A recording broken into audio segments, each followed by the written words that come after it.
Okay, so there were some interesting text files added within the last Dota 2 update. These text files are called hl3.txt, AI_basenpc.txt, RPG.txt, and lights.txt. Now, all of these files appear to be the source2 equivalent of Source's FGD files, and they're telling a very interesting story related to the future of the Half-Life franchise. Kind of interesting that these come out on the 8th anniversary of Half-Life 2, Episode 2. What exactly are they saying? Here we go. Okay, so the one file that everybody is most interested in is the one called hl3.txt. And not only does it talk about the procedurally generated spawning system that we've seen within past Left 4 Dead games, but it also talks about open world and RPG elements seen within a Source 2 game and a zipline seen within a Source 2 game. Now to get into more detail. First of all, there are two entries into the hl3.txt file that seem to have something to do with a multiplayer system for specifically Half-Life 3. As two of the entries state, pickup prevents respawning, hl3 only, and associated player counter name, hl3 only. Now, Half-Life 2 and Half-Life 2 Deathmatch have different ways of dealing with multiple players in a certain game, but it seems like Valve is giving Half-Life 3 its own version of this system, as it just says hl3 only. So unless this stands for something else within Valve's repertoire of acronyms, this is probably talking about Half-Life 3. On top of that, there is also a prop called prop_zipline, which appears to be a real-world model for some kind of rideable zipline, and this zipline is not actually an entity, which is something similar that we've seen within Source 1 with the dynamic rope entities. This appears to be a full-on in-game model with a set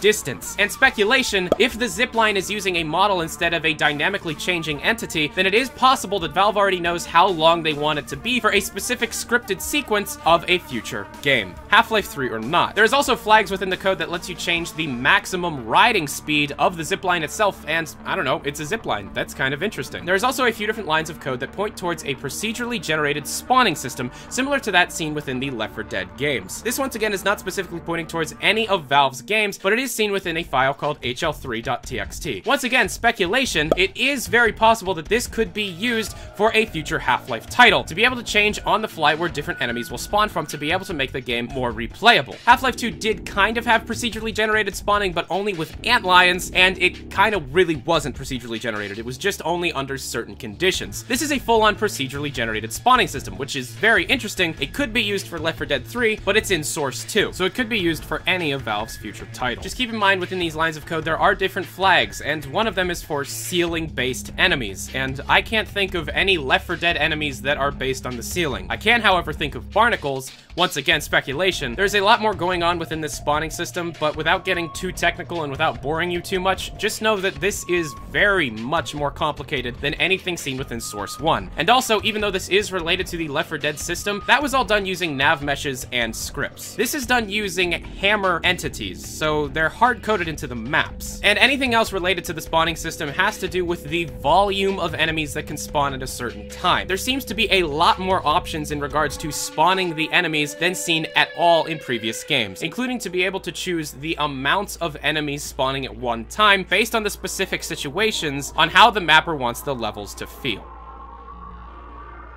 Now, most important to me, there is an entity called NPC Quest Citizen. And what this seems to be pointing towards is some kind of RPG system in a future Valve Source 2 game, as there are many different NPC flags and properties pointing towards different quest systems, quest dialogue, and the option for the quest NPCs to take 0 damage and never die. Speculation, Half-Life 3's gameplay might be changing pretty significantly, and it makes a little bit of sense for it to do so. Valve might not want to just make Half-Life 1 over and over again, and instead might want to shake up the formula the best that they can. Valve originally intended to have Half-Life 2 Episode 2 have a lot of open world elements, but really that only cultivated in the very final chapter of that game. So it is very possible that Valve is now taking a lot of the ideas that they originally had intended in Episode 2 to be put into Half-Life 3. And there's a lot of code related to RPG elements, and there is even an entire text file related to RPGs. Now, this is unconfirmed, but according to an anonymous source that has tipped me off on a lot of information regarding these text files, the RPG RPG.txt file was actually a prototype made by Valve to be able to make some new gameplay elements for Half-Life 3 itself. Apparently, Valve always does this with their games. They make a lot of different gameplay prototypes and then pick and choose different gameplay mechanics seen within those prototypes to be able to make a full-on game. This system is actually kind of already known, as the cancelled Valve space RPG Stars of Blood at one point was a Half-Life 2 Episode 3 prototype that just became a fully developed game, but was later cancelled. This is further proven by the fact that back when Dota 2 first was released in beta, an FGD for Stars of Blood leaked, and on it, along with a lot of different elements and entities that were going to be used within that game, there was a line that just straight up said, include ep3.fgd. Stars of Blood originally started as a prototype, and it seems like the rpg.txt file also is some sort of prototype that later had gameplay elements be put into the now being developed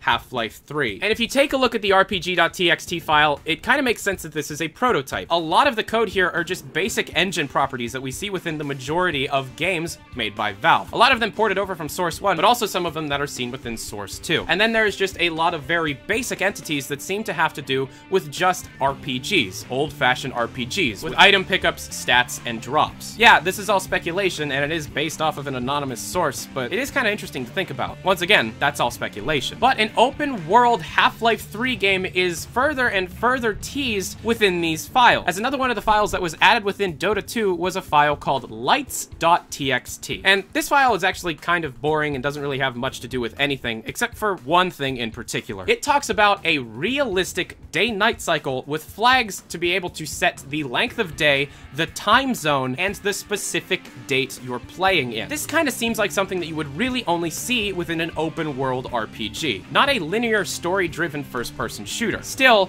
that's all based on speculation on the lights.txt file. Lastly, there seem to be some miscellaneous entities found within the hl3.txt file. One of them called Hunter Invincible, which speculation could be talking about the hunters from episode 2, however, they can't be killed, so they might have something to do with a scripted sequence or some kind of story-based event within the game. There's also another entity called NPC Turret Ceiling Pulse, which is a new ceiling turret. There's nothing like this in any of the other Half-Life games file. Nothing is really known about the new ceiling turret other than it can apparently rip physics objects off of the ground, out of the air, and out of the player's hands. And there are other entities for things like quest dialogue and quest goals. So according to these entities, there could be some kind of dialogue options happening within the game, along with there being a set goal to all of the quests. Now, that's all great, and it is very cool to be able to see all of this be seen in a file called hl3.txt, that 5 hours after it leaked, it's still not being taken out by Valve. It's interesting to be able to know that not only is this in Source 2, but it's only part of an FGD file. If there was a fully completed file in existence somewhere,